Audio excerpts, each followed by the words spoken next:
हाँ 19 या 20 तारीख को है, 19 है, 19 तारीख को अक्षय तृतीया है।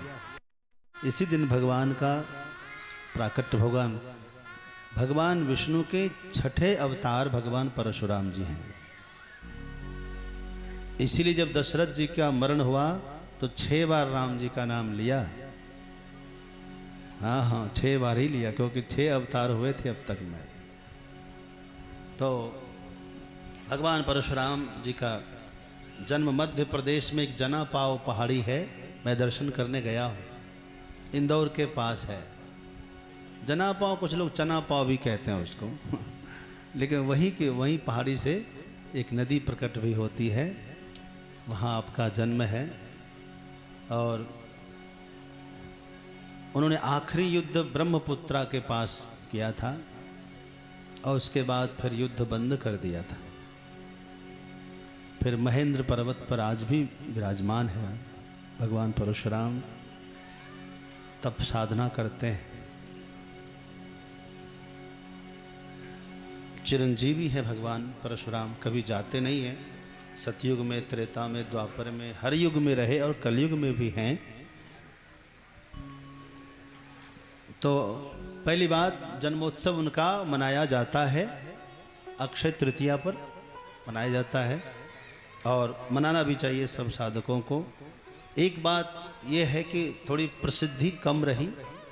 जितनी प्रसिद्धि राम जी की हुई, भगवान श्री कृष्ण की हुई, इतनी प्रसिद्धि नहीं हुई। मैंने इसका कारण बताया था एक दिन आप लोगों को कथा में ही, क्योंकि जिस अवतार में लक्ष्मी जी साथ में नहीं आती है उस अवतार की पूजा नहीं होती है, उसकी प्रसिद्धि नहीं हो पाती है। तो भक्ति के बिना भगवान भी अधूरे रहते हैं। भगवान श्री राम जब दंडकारण्य में थे तो महासती को भी भ्रम हो गया, क्योंकि उस समय राम जी के साथ जानकी जी नहीं थी। राम जी जब ऋष्यमुख पर्वत के पास गए तो सुग्रीव को भी भ्रम हो गया, क्योंकि तब भी सीता जी नहीं थी। क्या बात करते हैं आप, नारी के बिना तो भगवान भी अधूरे हैं। इसलिए भक्ति के बिना भक्ति के साथ भगवान को जाना जा सकता है। ये भी एक रहस्य हो सकता है कम प्रसिद्धि का। वैसे हमारे 12 भगवान भी पहले खूब प्रसिद्ध थे, बहुत प्रसिद्ध थे, क्योंकि इन्हीं के नाम पर ये कल्प चल रहा है वर्तमान का, श्री श्वेत वाराह कल्प। तो हमारे 12 भगवान कल्पाधिपति हैं, कल्पेश है।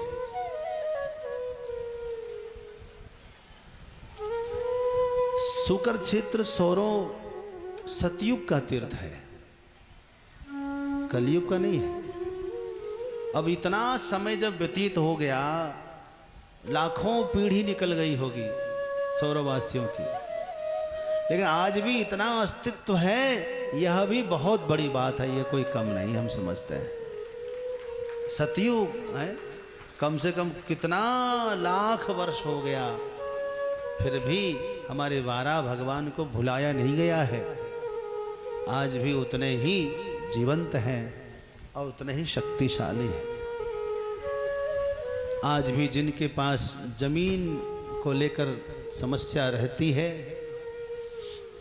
क्योंकि हमारे 12 भगवान जो है धरणीधर है, भूमि का उद्धारण किए हुए संपूर्ण भूमि के स्वामी हैं।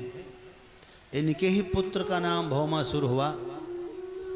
हाँ, तो संपूर्ण भू के स्वामी, पृथ्वी के स्वामी हैं, जिनके पास अपनी जमीन नहीं हो रही है, विवाद चल रहा है, अपना मकान नहीं है, आकर के लाखों भक्त यहाँ आकर के मत्था टेकते हैं, अभिषेक पूजा करते हैं, संकल्प लेते हैं पुनः आने का, और उनका संकल्प पूर्ण होता है तो फिर आकर के दर्शन करते हैं।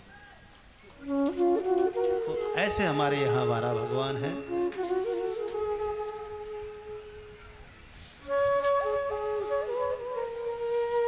अरे आपके आपके परिवार की यदि बात करें कि 2-4 पीढ़ी के बाद कोई नई प्रतिभा आ जाती है तो पुरानी वाली प्रतिभा को लोग भुला देते हैं। कहीं किताब में खोजने पर ही मिलता है, होता है कि नहीं होता? ऐसे ही नए अवतार जब होते हैं आवश्यकता अनुसार ही अवतार होता है। उसमें जरूरत थी पृथ्वी को उद्धार करने की, तो पृथ्वी तो गंधवती होती है, तो सुगंध करने की क्षमता किसमें ज्यादा है? तब भगवान ने सोचा सूकर मुख में ही सुगंध करने की, सूंघने की सबसे अधिक क्षमता है। भगवान सूकर मुख लेकर अवतार हुए।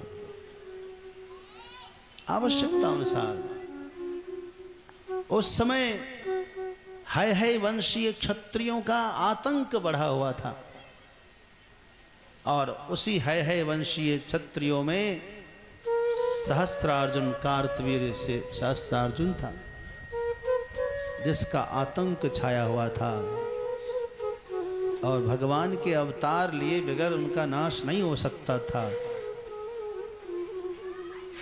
तब उनका अंत करने के लिए, और है कौन थे? है भी भगवान विष्णु के अवतार थे, हयग्रीव।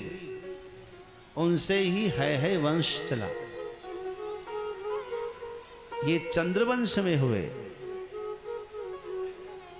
और उस समय भगवान परशुराम ने ऐसे अत्याचारियों का संहार किया।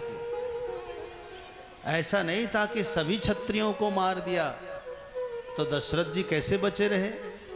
ये भी तो क्षत्रिय थे, सबको नहीं मारे, लेकिन जो भी अहंकार में गर्व में आकर के मनुष्यों को, प्राणियों को कीड़े मकोड़े की तरह रौंद देते थे, उनका संहार किया।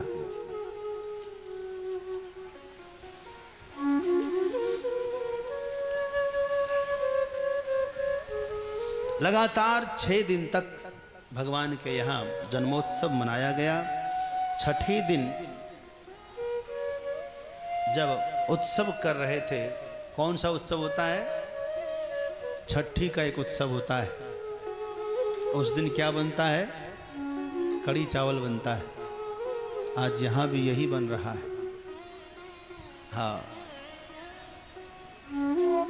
तो छठी का उत्सव होता है। उस रात्रि को षष्ठी देवी आती है भाग्य लिखने के लिए। इसलिए आप सबका जब बाल गोपाल हो तो अपने बच्चों के छठी उत्सव पर कंजूसी नहीं करनी चाहिए।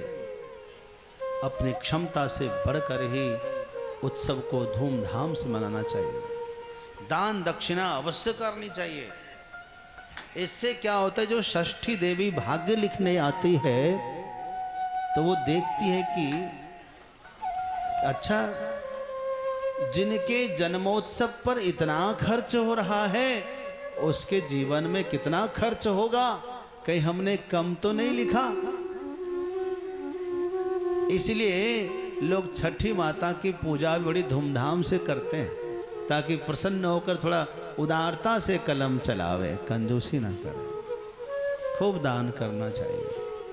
ये छठी माता वही है जो बिहार में षष्ठी देवी छठ पूजा करके मनाते हैं लोग। ये षष्ठी माता, ये ब्रह्मा जी की पुत्री है, और इसका असली नाम है देवसेना। भगवान कार्तिकेय से इनका विवाह हुआ है। हाँ, भगवान कार्तिकेय को सामान्य मत समझना, ब्रह्मा जी के दामाद हैं। और देवसेना नाम है इनका। तो ब्रह्मा जी ने ही इनको इस काम के लिए नियुक्त किया है कि तुम जाओ, बालकों को सुख प्रदान करो, बालकों की रक्षा करो। जिसको पुत्र नहीं होता उसको पुत्र प्रदान करती। 7वें दिन नंद राय वार्षिक कर चुकाने के लिए, टैक्स अदा करने के लिए मथुरा पहुंचते हैं। भोजराज कंस से मिलते, उनको वार्षिक कर प्रदान करने के बाद एक उस समय सबसे कीमती रत्न होता था, उसको कहते थे लाल। एक लाल रत्न निकाला और प्रदान किया। बहुत कीमती होता था, बेश कीमती होता था। तो कंस ने पूछा, बाबा ये किस खुशी में दे रहे हो? नंद बाबा ने कहा कि नंद रानी को लाला भया है, यही खुशी में। अच्छा अच्छा बाबा, खूब आशीर्वाद दिया कंस ने। क्योंकि इतना कीमती तोहफा था तो उतना ही कीमती आशीर्वाद भी होना चाहिए।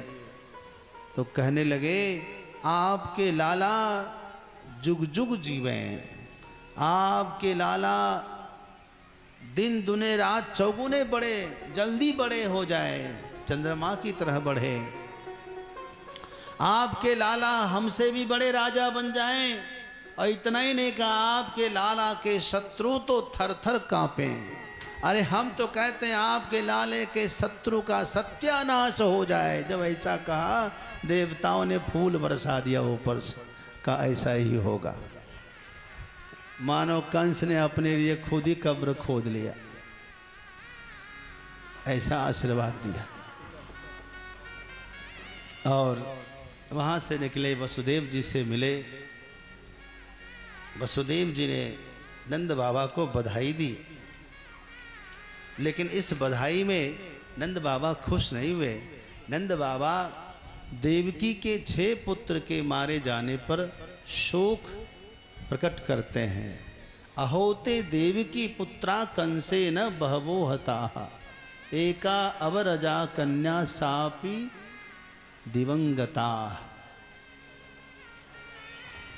देखिए तो पापी कंस ने देवकी के 6 पुत्रों को मार दिया।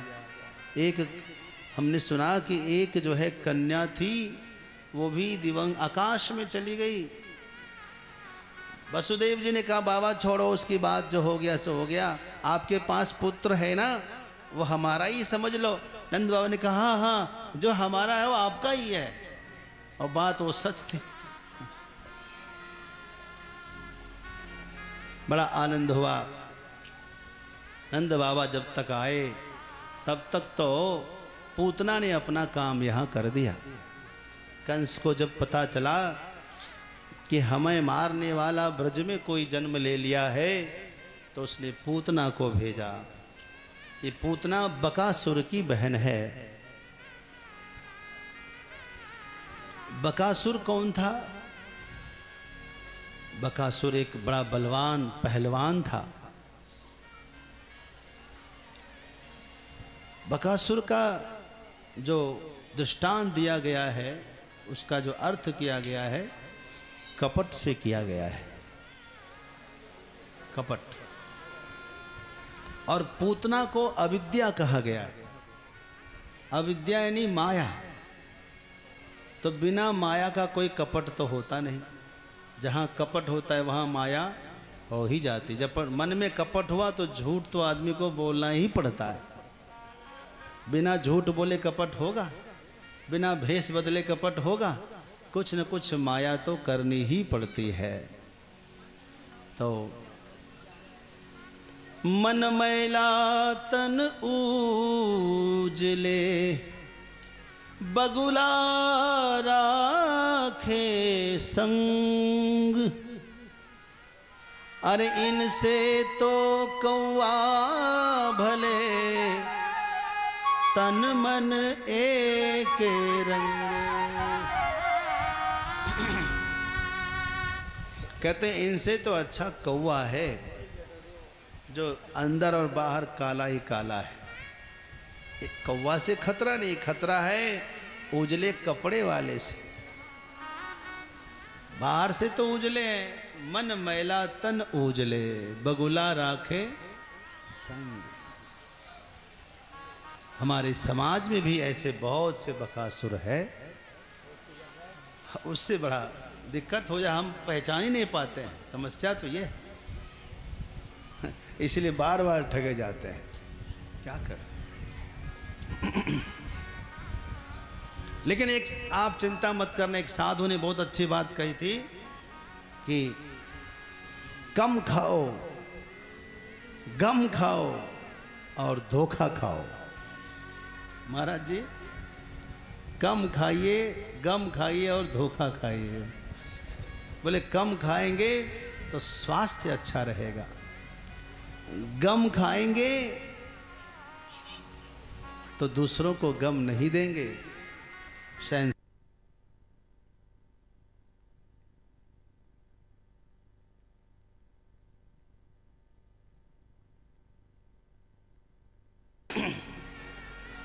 तो इस प्रकार जो है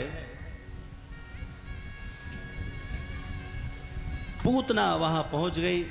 जब दिग्विजय के समय में कंस ने बकासुर को हरा दिया था, तब पूतना लड़ने के लिए आ गई भाई के बदले। कंस ने कहा कि देखो, मैं किसी स्त्री से नहीं लड़ता, और दूसरी बात है तुम जीत तो हमसे पाओगे नहीं। इससे अच्छा है कि तुम मेरी बहन बन जाओ और मैं तुम्हारा भाई बनूंगा। बकासुर भी मेरा भाई होगा आज से।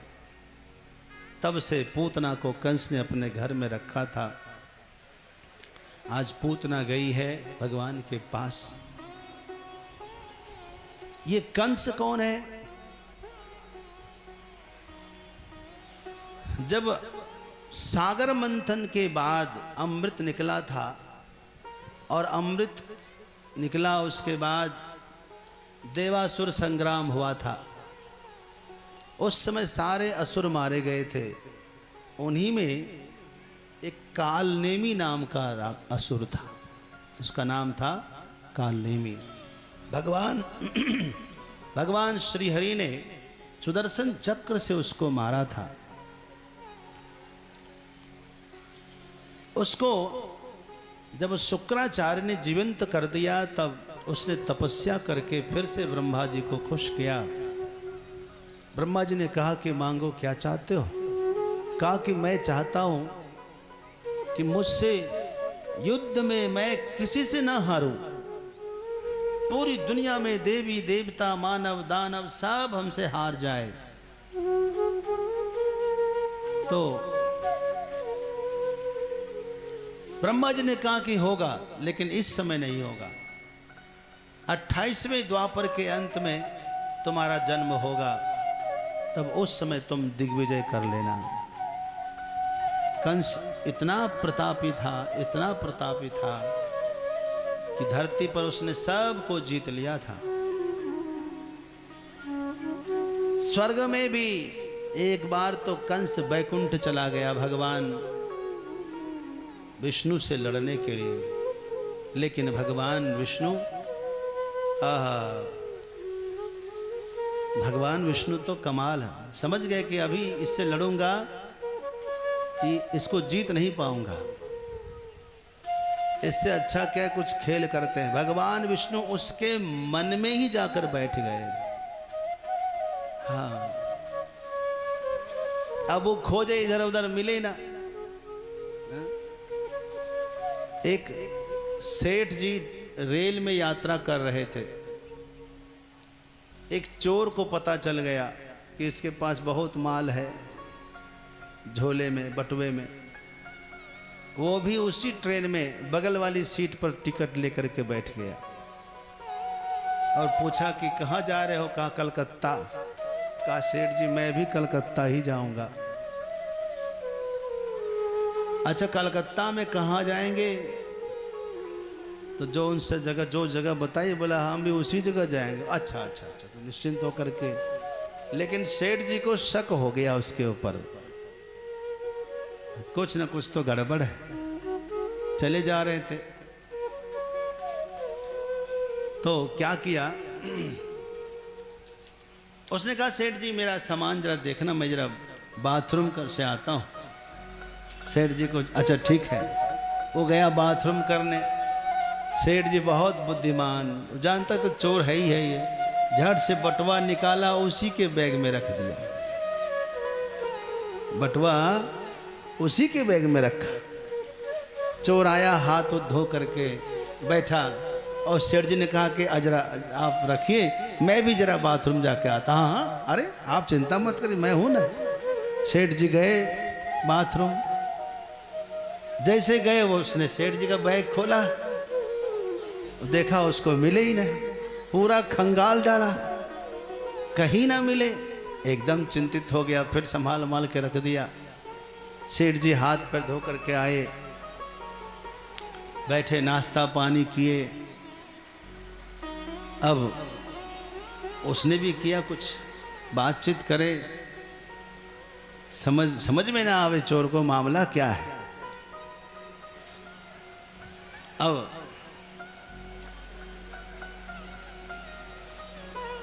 जैसे ही खाने पीने के बाद फिर से वो गया हाथ धोने के लिए, तो सेठ जी सावधान था, अपना बटुआ झट से वो निकाल के अपने सिराने में रखा, चुपचाप सो गया। सुबह हो गई, कलकत्ता पहुंच गए। स्टेशन पर उतरा, उसने पूछा उतरते ही, कहा सेठ जी अब क्षमा करना, मैं चोर हूँ, मुझे कलकत्ता नहीं आना था, आपके चक्कर में आ गया, लेकिन अब ये रहस्य बता ही दो कि माल रखा कहाँ है,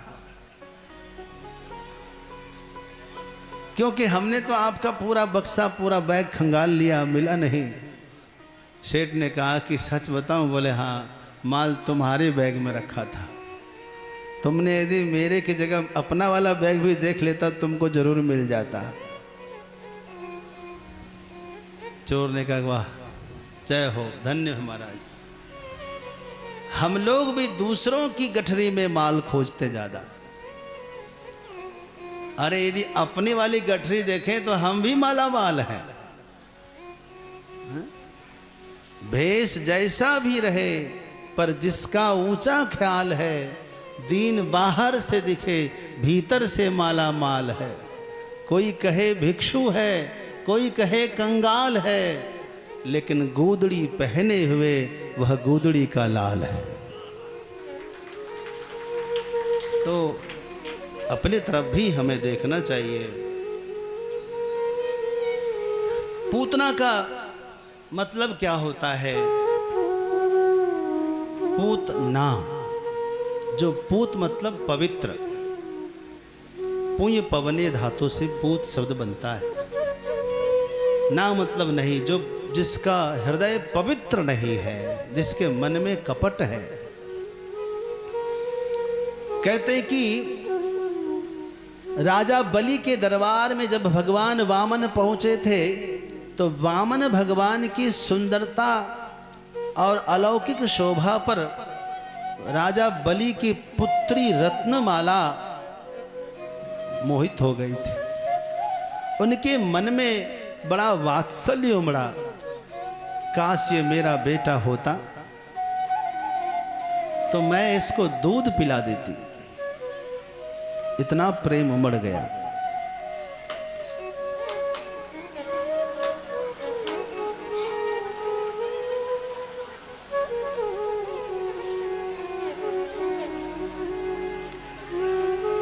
यदि मेरा पुत्र होता तो दूध पिलाती, लेकिन जब 3 पग भूमि में उसने सब कुछ ले लिया वामन भगवान ने, कुछ रहा ही नहीं, तब लोगों ने कहा कि अभी तो तुम कह रही थी कि मैं दूध पिला देती, अब क्या करोगी? बोले अब मिल जाए तो दूध में जहर मिला दूंगी। भगवान मुस्कुरा दिए। आज मौका मिला, वही पूतना, वही रत्नमाला पूतना बनकर आई, तो दूध भी लेकर आई और अपने स्तन पर जहर का लेप लगाकर आई। ठाकुर जी को पिलाना चाहा। मेरे ठाकुर जी ने देखा, अच्छा मैं तो यहाँ आया था कि बढ़िया बढ़िया रबड़ी मलाई दूध खाएंगे, लेकिन यहाँ कड़वा कड़वा जहर पीना पड़ेगा। तो ठाकुर जी ने आंख बंद कर ली। कुछ लोग ये कहते हैं कि मानो आंख बंद करके महादेव को पुकारा कि बाबा आप आइए, विष पीने का अभ्यास आपका है, दूध मैं पीऊंगा। अनेक भाव हैं भक्तों के। खैर, गाढ़ं कराभ्याम भगवान प्रपीड्यत, भगवान ने उनके पयोधर को पकड़ लिया और पीना शुरू कर दिया। वो भी पिलाते पिलाते जैसे सब दूध समाप्त हो गया, वो चिल्लाने लगी, प्राणे समम रोष समन्वितो पिबत सामुंच मुंचालमिति प्रभाषिणी। अलम अलम, बस करो, छोड़ो, अब दूध नहीं है, छोड़ दो। लेकिन वो भगवान छोड़ नहीं रहे। निष्पीड्यमाना अखिल जीव मर्मणि, आखिर में प्राण निकल गए, उनकी आंखें बाहर निकल, विवृत नेत्रे, अब बार बार हाथ पटके, पैर पटकते पटकते गिर करके मर गए। ब्रजवासी दौड़े दौड़े दौड़े दौड़े गए और पूतना का शरीर 6 कोस लंबा था, 6 कोस। और उस पूतना के शरीर के ऊपर सीढ़ी से भगवान कोई ब्रजवासी चढ़े और ठाकुर जी को लेकर के नीचे आए। यशोदा मैया ने बड़ा लाड़ लड़ाया। हाँ, और यशोदा मैया सोच रही है, लाला को किसी की नजर तो नहीं लग गई है?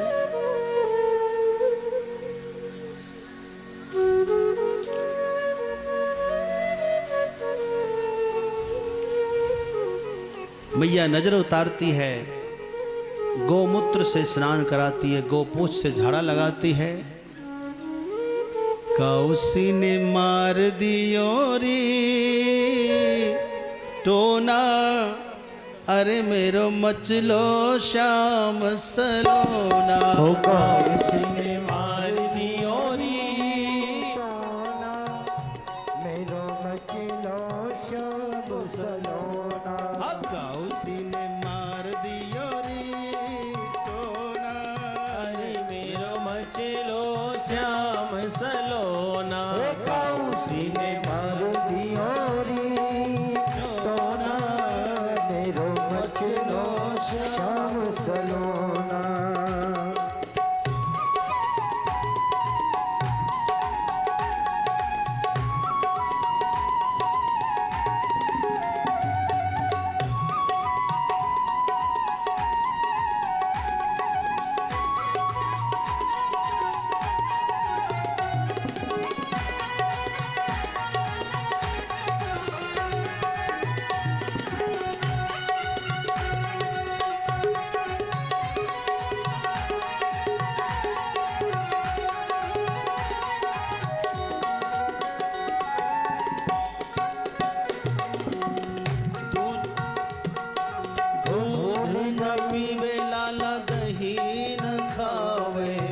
दूध न पीवे लाला दही न खावे, नाइले माखन लोना, नाइले माखन लोना। नावे धोवे सुध बिसरावे, नावे धोवे ना सुध बिसरावे। नचल गयोरी मेरो चोना, कौसी ने मार दियो टोना, मेरो मचलो श्याम सलोना। कौसी ने मार दियो टोना, मेरो मचलो श्याम सलोना।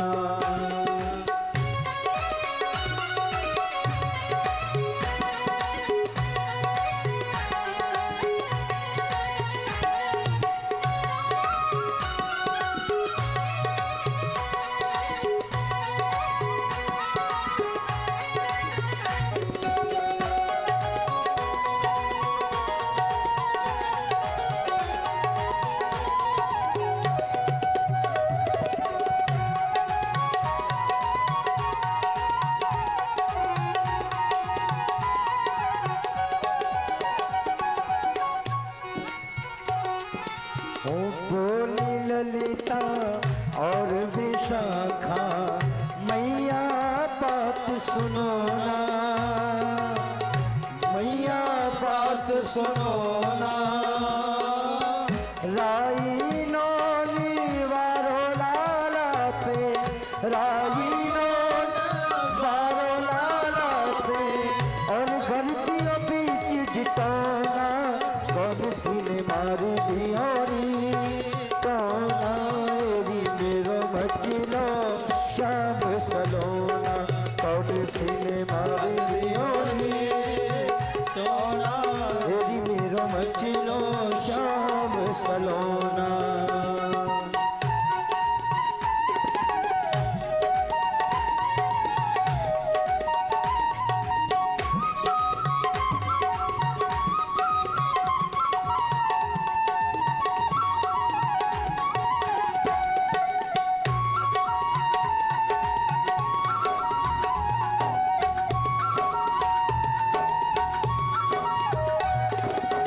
भूल गई मैंने दियो नया के माथे बीच झुकाना, माथे बीच झुकाना। रोए रोए रुदन करे मेरो वारो, रोए रोए रुदन करे मेरो वारो। तोड़ दियो के खिलौना, गम सीने मार दियोरी टोना। जी मेरो बचनो शाम सलो, और सीने मार दियोरी टोना। मेरो बचनो शाम सलोना, और सीने मार दियोरी टोना। मेरो बचनो शाम सलोना।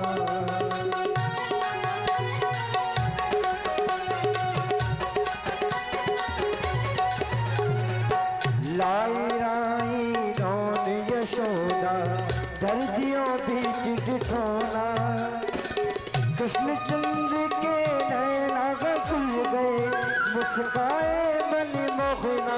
कौन सी ने डार दियोरी टोना।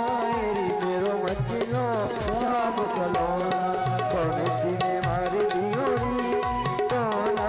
री मेरो मचलो शाम सलोना, तेरी मेरो मचलो शाम सलोना, तेरी मेरो मचलो शाम सलोना। बोली भक्तवत्सल भगवान की जय। हमारे मध्य में सोरों के ही लाल श्रीमान डॉक्टर सोनू जी यहाँ पधारे हैं, कृपया मंच पधारें। और उनके साथ में बरेली से जो भक्त पधारे हैं, मैं उनसे अनुरोध करूंगा कृपया मंच पधारें। पूज्य महाराज श्री से आशीर्वाद लें, विलंब ना करें, आप शीघ्र पधारें। एक बार जोरदार ताली स्वागत करें आप सब भक्त।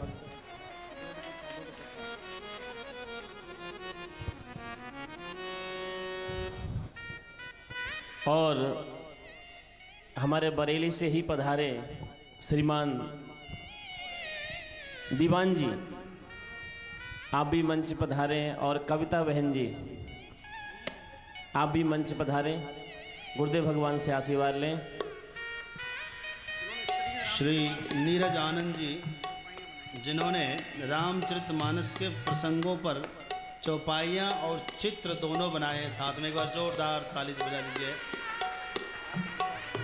क्या बात है।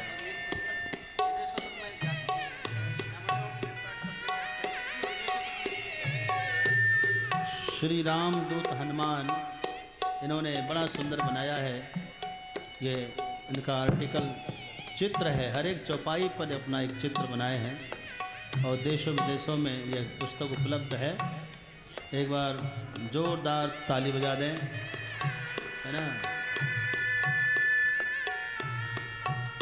नीरज आनंद जी बरेली उत्तर प्रदेश से हैं, बहुत सुंदर। खूब खूब आशीर्वाद, आपका यश चारों ओर फैले, ऐसी कामना करते हैं आपके लिए।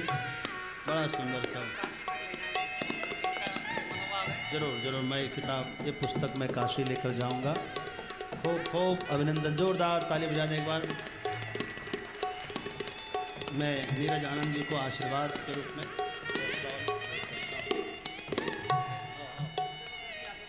आइए तुम भी आ जाओ। ये भी हमारे सुकर क्षेत्र सौरों के कलाकार हैं।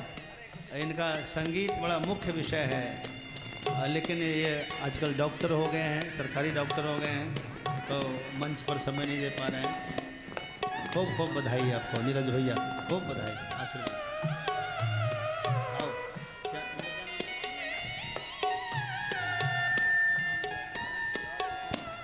हमारे राजकुमार मिश्रा जी बरेली से, दरोगा जी, इनके लिए भी आशीर्वाद।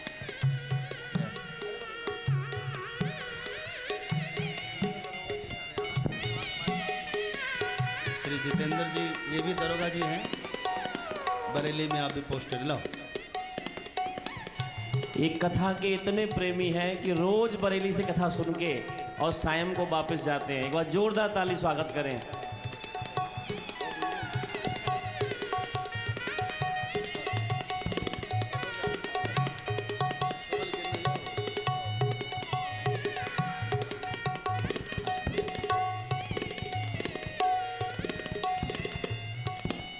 बोली बरा भगवान की जय।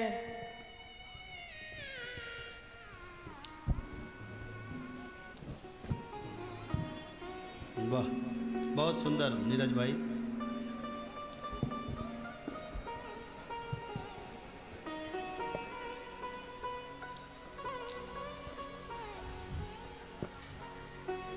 लॉकडाउन में जब सब लोग अपने अपने घर में बंद थे, तो उस समय हमने एक किताब लिखी थी, श्रीमद् भागवत सप्तपदी। आप लोगों में जिनको लेना हो वो जल्दी जा कर के ले लेना। पीछे स्टॉल पर कुछ ही पीस पड़े हैं, देखो ये किताब है। जोरदार ताली बजा लो। जो भी कथा हम करते हैं ये सब इसमें लिखा हुआ है। आपको सारी बातें याद नहीं रहेगी तो इसको आप देखेंगे, याद आ जाएगी सारी बातें आपको। तो जल्दी से जाकर ले लेना, देर नहीं करना। हमारी कोई गारंटी नहीं, क्योंकि काशी से आई है, लाने ले जाने में बड़ा वो लगता है। और भी वहाँ पर पुस्तकें हैं, पेन है, लॉकेट है, आप जाकर वहाँ प्राप्त करें बीच बीच में। और वहाँ जो भी आपको सेवा देना हो, चाहे यहाँ वाली देनी हो, हमारे सतीश जी वहीं बैठे होंगे, सतीश जी होंगे, रविंद्र जी होंगे, महेश भाई होंगे, रामानंद जी होंगे।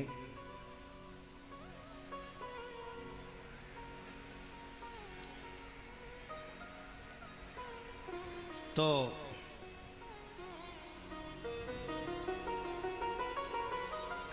मैं आपसे निवेदन कर रहा था कि भगवान के नाम से मैया ने भगवान की रक्षा की। मैं एक यही आपसे कहना चाह रहा था। जो आप भी देख सकते हैं, झाड़ा लगाने का जो मंत्र था, वो मंत्र भगवान का नाम ही था। तो यानी आपके बच्चों को भी यदि कोई ऐसा कुछ नजर गुजर लग जाए तो भगवान के नाम याद रखो, और कुछ नाम याद नहीं आ रहा हो तो आप भगवान का विष्णु सहस्रनाम का ही पाठ कर लेना। आपके बच्चे का नजर आपके ऊपर जो लगा है वो समाप्त हो जाएगा। तो भगवान बड़े प्रसन्न हो रहे थे। क्यों? क्योंकि देखो, मैया को पता है कि मेरे नाम में मुझसे ज़्यादा शक्ति है, तभी तो मेरे नाम से मेरी रक्षा करवा रही है। भगवान के नाम में इतनी शक्ति है कि भगवान की रक्षा जब कर दे तो हम लोगों की रक्षा क्यों नहीं करेंगे। इसलिए भगवान का नाम आपके जिह्वा पर होना चाहिए। राधा राधा राधा के भी नाम है, उनके नाम ले लीजिए। तो सप्त चिरंजीवियों का नाम ले लीजिए, अपने गुरु परंपरा का नाम ले लीजिए। जो भी आप नाम जानते हैं उन नामों से भी झाड़ा लगाएंगे तो भी। और बाकी तो आप जानते हैं, नीम का पत्ता लेना, ऊपर नीचे करना। महाराज जी, एक आदमी था, कोई आ जाए तो उसको झाड़ा लगावे, तो नीम का पत्ता लेता और उसको ऐसे ऐसे करता और फू ऐसे करता बाद में। तो एक दिन उसकी पत्नी ने कहा, देखो हमारा जो घर है वो छप्पर का है, घास का है, इसका छप्पर बंधवा दो, बारिश आने वाली है, मौसम बारिश का होगा, पानी पड़ेगा। तो कहता हाँ ठीक है, करवा लेंगे, और वो टाल दे। ऐसे करते करते पूरा मई जून निकल गया, बारिश का महीना शुरू हो गया और घर में रोज पानी टपक जाए। उसकी पत्नी को बड़ा गुस्सा आता। एक दिन घर से उठी और देखा कि क्या कर रहे, द्वार पर 4 आदमी को बैठाए और नीम का पत्ता लेकर झाड़ा लगावे। तो उसने सोचा कि देखे तो बोलता क्या मंत्र बोलता है झाड़ने में। तो बोल रहा था, आकाश बांधू, पताल बांधू, घाट का घटोई बांधू, राह बांधू, बाट बांधू, ये बांधू वो बांधू।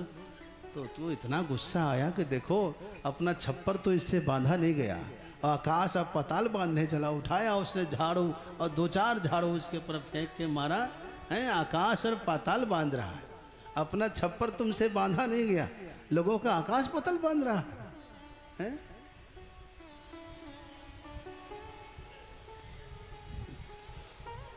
ये तो आनंद की बात है, लेकिन भगवान के नाम में बड़ी शक्ति है। भगवान का नाम लेना, आलतू फालतू बोलने से क्या होता, ये बांधो वो बांधो। भगवान का नाम लीजिए आप और बहुत कुछ आप बांध देंगे।